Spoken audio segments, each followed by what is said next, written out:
G'day and welcome to a quick video. Anyone who's been watching my gyroscope series so far with the last two videos will recognise the middle of this car. I've actually got, what I've done to it is I've extended the wishbones and added another set. So we actually have two extras at the front and added two on the back. Now this will be the last time you see this vehicle because it is actually causing a lot of lag. Which I think is quite reasonable given the sheer volume of bearings that are in the vehicle. So this has all of the things that in scrap mechanic you're told not to do, so don't do it. But I thought I'd give you guys an opportunity to have a look at something completely crazy. I've dialed back the suspension a little bit. This would be softer than I would normally have for something like this, but it does actually travel really good being softer, and it gives you guys a chance to see all the wishbones working along and doing their thing as we drive around. Now, things to keep an eye out for is right where the tyres are. The tyres can actually turn 90 degrees and get the floppy bearing syndrome. So the fact that we don't have that on this vehicle is really good. So I'm probably pushing the limits of my machine through all of that. So what are the features? Up front, with the four steering wheels are connected to a Tier 5 gas engine set to maximum power.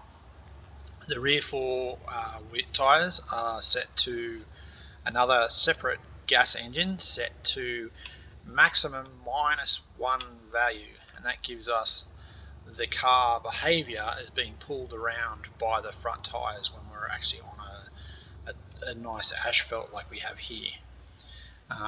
All I need to do is slow down a little bit for the corners, get a little bit of a roll going, drop the power down a little bit, and we can get through no problem at all. The electric engines that you can see on either side, they control the gyroscopes. I'm going to fire them up in a second. From my other video, I was testing the feasibility of a gyroscope on a vehicle. Now, if you're watching the blue there and it looks like it's stopping, it's not. It's just one of those graphical things where it says I'm spinning so fast, I'm not actually showing you anything. So both of them are running flat out at the moment, and the car tracks pretty good, pretty straight. I'm going to have to veer for this log. I'll do a J turn to get ourselves to the left so we don't slide out too much. And then we're now back at my other packing station. So from that other video, we're showing how fast we were traveling around with the top tier engines. It gets a chance to see it all. So this is scrap mechanic at its best. We've got 8 wishbones, 4 tyres. The front has each tyre has a left and a right separate profile. I'll show you that in a second. I'll just pull up. Hopefully not touching the other car because we're going to lag out.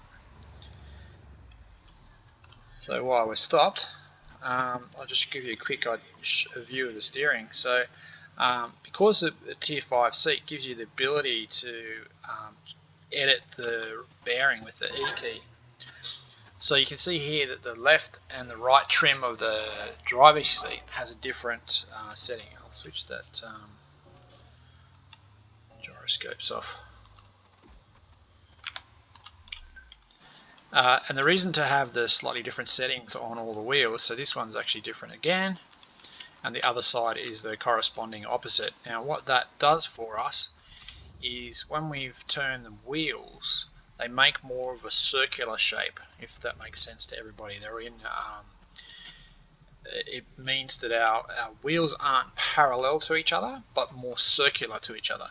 So they are close to parallel, but not quite. So the inside tyres can actually turn a tighter angle than the outside tyres, and that slight difference in angle gives a nice, more grippy turn. So that means this vehicle, through those corners, you can see how easy it was to traverse the map with something like this, even though I'm saying don't build it. So yeah, I'm not sure if everyone's computer rigs are up to the task of running something like this. You know, if you can, run around in creative, build it. It's got a lot of features to it. It makes it an entertaining vehicle. And yeah, and some areas on my map it lags out really bad. So I'm going to just stop the video there. Hope you guys enjoy just a bit of commentary and driving around. And see if I can get something a bit more interesting up there. So for my own personal drive around vehicles, I'm going to keep using the gyroscope. Definitely modified from what this one has. Definitely needs a little bit of play in it, so I do need to have the universal joint locked off with a controller. And once you've got that, you've got a bit more play in the gyroscope, but it responds back to the vehicle nice. And that makes a big change in how the gyroscopes behave, because it seems like they jam often and that sort of stuff.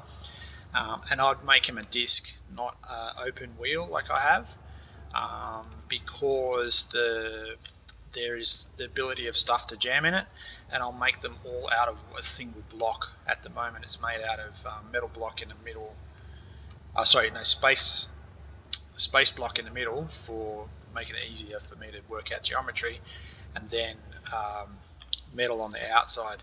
And without having the infill, haybot spines and tote bots and everything you drive over can get caught up inside the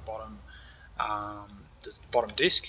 And if we make it all complete, then it will work well. So yeah, so my vehicle's definitely not going to be 4 wishbone. I'll go back to a 4-wheel drive setup, not this 8-wheel drive contraption. But I will have my gyroscopes for sure. Yeah, hope you've enjoyed the little quick update. Thanks very much for watching. I've just disassembled my 8 wishbone vehicle. So there's all the tyres that were on it. So there's 12 tyres. I had the electric engines, the fuel tank for the other engines. This is how many bearings was on it. So 1, 2, 3, 4, 5, 6, 7, 8, 9, 10, 11, minus 1, so it's 19. So that's 119 bearings was on the truck.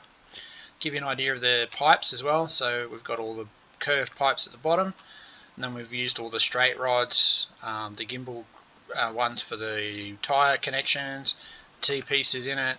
And then here's all the other materials. So the 8 corresponding suspension pieces, the 2 petrol engines, the 2 electric engines, headlights, blocks, and 2 switches. Yeah, so it's a shame to see the vehicle in parts, but it gives you an idea of how many parts was that it took to make it, and why it was hard work for a computer to keep up.